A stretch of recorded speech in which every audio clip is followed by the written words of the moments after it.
네, 3주차 2강 강의 시작하도록 하겠습니다. 2강에서는 외국 청소년 복지의 발달을 살펴보도록 할게요. 자, 거기 1강에서 우리가 같이 공부하셨던, 자, 우리나라 청소년 복지의 발달과 비교해서 어떤 점이 다르고 어떤 시사점이 있는지 각 나라별 특징을 살펴보도록 하겠습니다. 자, 먼저 외국 청소년 복지의 발달에서 산업화 이전 청소년 보호와 관련된 내용을 먼저 살펴보도록 하겠습니다. 자, 고대 사회 먼저 들어가 볼게요. 자, 여러분들 고대 사회는 청소년을 부모나 부족의 어떤 소유물로 봐줍니다. 그래서 이제 지금의 청소년 관점과는 상당히 많이 다르죠. 그래서 여기 고대 사회에서의 청소년의 가치는 가문이나 이런 부족의 번영에 얼마나 이바지할 수 있는가. 그래서 생센 아이나 건강한 아이를 많이 이렇게 청소년을 데리고 있는 게 한마디로 자기 가문의 영광, 그다음에 부족의 이런 번영으로 생각한다라는 거죠. 따라서 허약하거나 뭔가 장애를 가지거나 고질병이 있거나 이런 청소년들 경우 이제 불우한 청소년들은 아예 생존권 자체를 박탈당했고요. 이런 뭐 장애 아동, 장애 청소년들 유기되거나 이렇게 뭐 재앙을 불러일으킨다 해서 살해되거나 이렇게 뭐 숨어서 지내게끔 하는 경우 이런 것들이 많이 발생했었습니다. 참 안타까운 시대죠. 자, 그 다음에 이제 고대 사회에서 중세 사회로 한번 넘어가 볼게요. 자, 고대와는 달리 중세는 좀 어떤 분위기예요? 그쵸? 교황, 이렇게 해서. 교회를 중심으로 한 종교단체에서 신분이 낮거나 열악한 환경에 처해 있는 청소년을 보호하였습니다. 그래서 이런 중세 사회는 주종관계가 굉장히 엄격한 신분 사회죠, 여러분.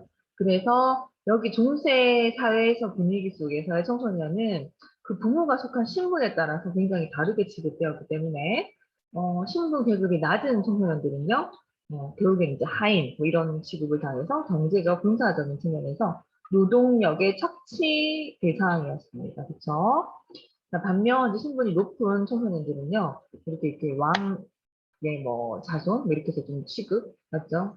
을 해서 이렇게 그런 노동자 계층들이 군림하는 그런 형태였다. 그래서 빈부 격차에 따른 청소년의 지위, 위치가 상당히 달랐다. 자, 그 다음에 이러한 중세사회에서는요, 종교단체 활동을 통해서 청소년 복지 활동이 전개되기 시작했습니다. 그래서 전 세계적인 입장에서 청소년 복지 활동 한다 그러면은 이 종교단체를 통해서 첫 스타트가 됐다라는 거는 또 다른 또 의의가 있다고 볼 수 있겠죠.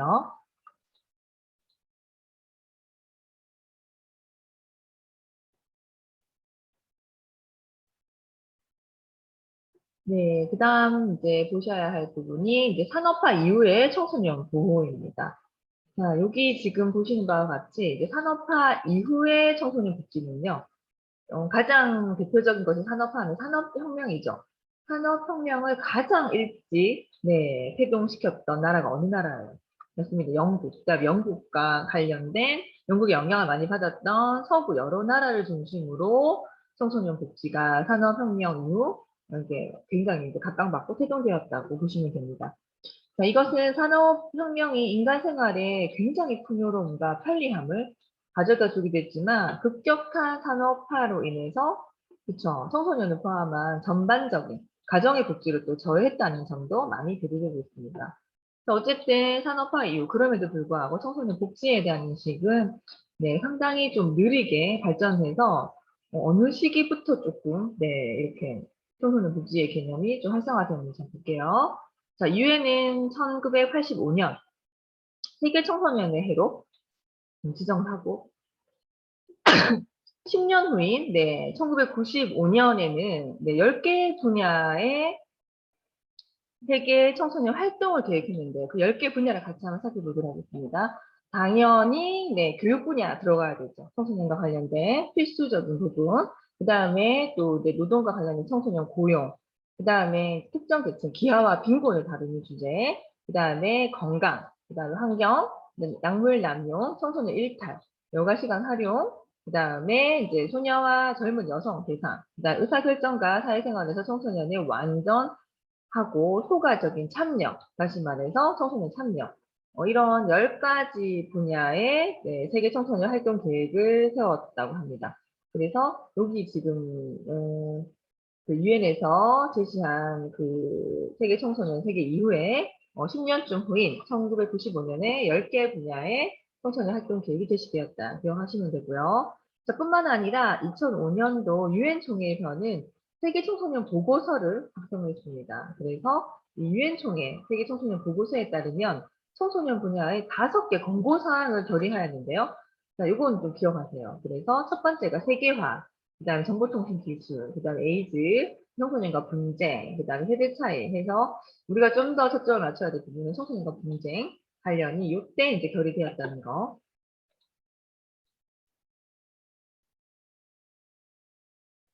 그다음 이제 산업화 이후의 청소년 보호에서 좀 더 세부적인 내용을 보시면요. 같이 첫 번째가 청소년에 대한 국가적인 책임 의식이 이제 태동되었다는 거. 자, 그 관련 내용을 살펴볼게요. 자, 봉건 제도의 붕괴로 말미암아서 영주는 자기 영민, 그쵸? 이렇게 그 땅을 가진 이런 그 영주권 아시죠? 영주는 자기 영민의 복지에 대해서 책임을 질 수 없게 되었고, 왜냐? 봉건제도가 붕괴되었기 때문에. 자, 그래서 교회의 도움으로 이를 해결하기가 점차 어렵게 됩니다. 그래서 국가가 개입을 하기 시작합니다. 그래서 국가는 요 시기에 국민의 복지에 대한 책임을 규정한 법을 제정해서 자, 이러한 그쵸 이제 민생들을 돕기 시작한다는 거예요. 대표적인 법이 바로 영국, 그쵸? 1601년도에 영국이 제정한 구민법. 자, 이거는 별표 안 쓰세요. 구민법. 많이 나오는 용어죠? 자, 구민법 같은 경우는 청소년의 보호에 대한 국가적인 책임을 최초로 법으로 규정했습니다. 그러니까 국가가 청소년 보호를 해야 되고 책임을 져야 된다라고 명시되어 있습니다. 특히 빈곤 가정의 청소년을 위한 위탁보호 제도라든지 도제 제도를 마련하였다는 점에서 네, 이 구민법은 상당히 의의가 있습니다. 자, 어쨌든 이 국민법의 제정은 서구 여러 나라에 전 세계적으로 영향을 미치게 되었고요. 각 국가 차원에서, 나라 차원에서 아동과 청소년 복지를 증진시키는 데 굉장히 중요한 계기가 된 법입니다. 국민법 기억하시기 바랍니다. 그 다음에 또 특별한 변화가 시설보호 사업에 있어서의 변화입니다. 네, 산업화 이후. 자, 이러한 국민법의 제정에 따라서, 그쵸, 기아, 미아, 빈곤 청소년 등이 위탁의 형태라든지 도제 제도의 보호를 받았으나, 이 좀 보호가 어려운 청소년들도 있을 수 있겠죠? 이런 청소년들은 노동력을 거의 상실한 성인 또는 장애인, 노인과 함께 시설에 수용돼서 보호받았다고 하네요. 이러한 보호 형태는 봉건제도의 붕괴와 이제 산업화, 이른 산업화로 인해서 네, 여러 서구 나라에서 네, 이런 시설보호 사업의 일환으로 시작되었다고 합니다. 자, 당시 좀 보호를 요하는 성인과 함께 이 청소년들이 혼합 수용됐다라는 거죠. 이런 혼합 수용에 따라서 일상생활의 유지, 그들의 건강, 교육적인 측면에서 여러 가지 아무래도 연령이든 뭐든 차별화받을 수밖에 없는 집단이기 때문에 폐단이 빈번하게 발생을 하자 이래서는 안 되겠다라고 해서 시설보호 사업에 좀 변화되기 시작합니다. 자, 어떤 변화가 있는지 살펴볼게요. 우선 청소년을 보호를 요하는 성인들부터 분리시켜야 된다. 그렇게 해야지만 청소년들을 제대로 보호할 수 있다라고 보는 관점. 그래서 이후에는 청소년의 특성에 따라서 분류해서 보호했다고 합니다. 그래서 일반 청소년과 특히 장애 청소년의 그 분류가 대표적인 예가 되고요. 자, 이렇게 분류해서 보호한다는 이러한 조치는 청소년의 문제를 청소년의 입장에서 살펴보자. 그들의 시각이 변하는 거죠. 자, 또한 이런 청소년 문제를 해결하는 계기를 마련해 줬다는 점에서, 네, 이 시설 보호 산업이, 그쵸? 네, 성인으로부터 분리됐고, 청소년 역시도 청소년의 분류에 따라서, 예를 들어 일반 청소년, 장애 청소년처럼 그 청소년 특성에 따라서 분류가 됐다라는 점은, 네, 시사하는 바가 클 것입니다. 그 다음에 또 세 번째 특징을 살펴볼게요. 근로청소년의 보호제도가 또 발달했습니다. 자, 영국은 이제 1819년대 공장법, 네, 재미난 법이죠. 을 제정함으로써 근로할 수 있는 최저 연령, 그 다음에 하루, 일주일 내 안에 이제 청소년들에게 이제 주어지는 이제 근로 시간 등을 규정해서 근로청소년을 이 공장법으로 인해서 보호를 하였다고 하네요. 이러한 공장법은 세계 최초의 근로청소년들을 위한 법입니다. 상당히 이제 일찍이죠. 우리나라에 비교해서도. 자, 이렇게 이웃 여러 나라로 이 영국에서 1819년도에 시행됐던 공장법이 이제 파급되면서 근로청소년의 복지를 승진시켰다는 점에서 이 영국의 공장법 의의가 크다고 볼 수 있습니다. 그다음 프랑스로 한번 가볼까요? 프랑스에서는요, 1841년, 그다음에 스웨덴에서는 1881년, 네, 미국에서는 네, 1895년, 그쵸? 네, 시기별로 좀 다르지만은 전 세계적으로 이게 파급되었죠. 자, 이 각 나라에서 네, 요 시기쯤에 근로청소년을 위한 관계법이 제정되었다고 합니다. 네, 영국의 공장법이 다 영향을 미친 거고요. 자, 이런 근로청소년 관계법은 여러 차례의 개정을 거쳤는데요.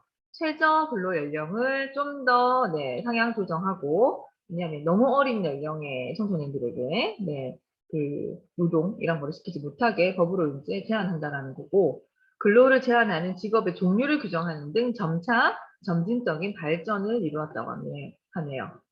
이런 근로청소년을 위한 법의 이런 제정은 이 청소년들의 복지를 위해서도 필요하지만 부족한 노동력을 계속 확보해서 산업 발전시키는 데 또 필요한 조치였다고 합니다.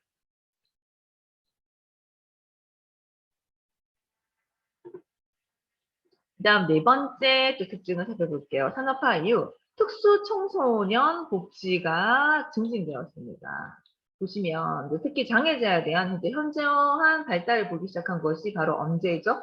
그쵸. 19세기, 20세기에 들어오면서부터예요. 이전에 중세는 뭐 분위기 굉장히 안 좋았죠. 네, 그래서 아까 제가 설명드렸던 것처럼 그 전에 그 시기 같은 경우면 네, 이렇게 장애를 가지고 태어난 청소년이라든지 이런 청소년들이 네, 굉장히 이제 막 숨어서 지내고 급기야는 네, 이렇게 처형당하고 이런 중세 분위기였습니다. 19세기, 20세기 들어가면서부터 이 장애자들에 대한 특수 청소년들에 대한 이제 네, 관심이 좀 고조되고 있습니다.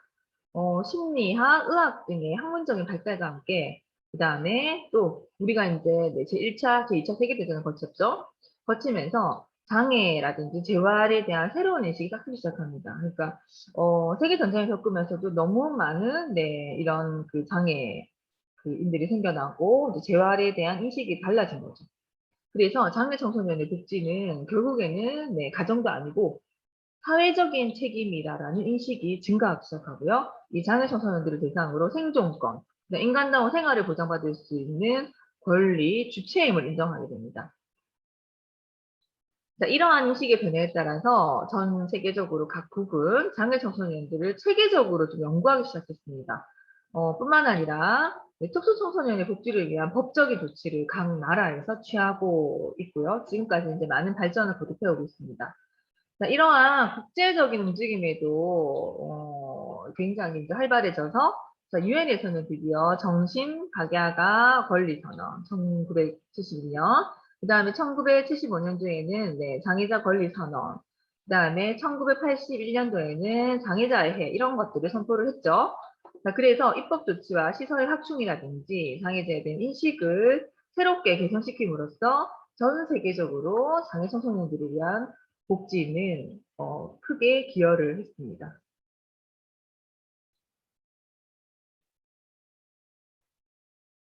네, 2강 수강하신다고 수고 너무 많으셨습니다.